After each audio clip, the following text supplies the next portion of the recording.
মরিতে চাহি না আমি এ সুন্দর ভুবনে, মানবের মাঝে আমি বাঁচিবারে চাই। কবি মরতে চান না, মানুষের মাঝে বেঁচে থাকতে চান। পরের লাইনে বলছেন, এই সূর্য করে এই পুষ্পিত কাননে জীবন্ত হৃদয় মাঝে যদি স্থান পাই।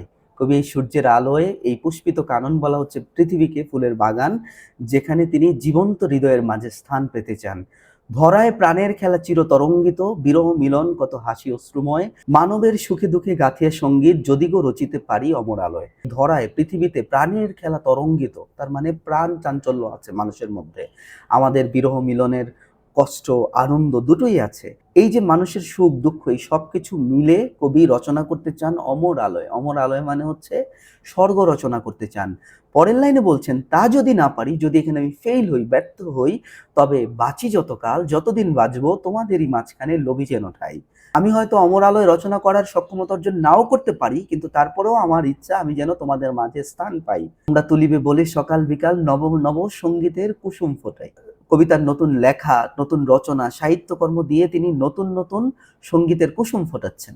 আমরা কি করবো? এটাকে তুলে নিব। তুলে নিব মানে সাদরে গ্রহণ করব। কবি শেষ দুটো লাইনে বলছেন, হাসি মুখে নিও ফুল, তারপরে হায় ফেলে দিও ফুল যদি সে ফুল শুকায়। এই ফুলগুলো যেন আমরা তার রচনাকে যেন সাদরে গ্রহণ করি, কিন্তু এটার আবেদন যখন ফুরিয়ে যাবে, কবি বলছেন এটা যেন আমরা ফেলে দিই। ১.৫ মিনিটের এমন ভিডিও পেতে অবশ্যই চ্যানেলটি সাবস্ক্রাইব করবে।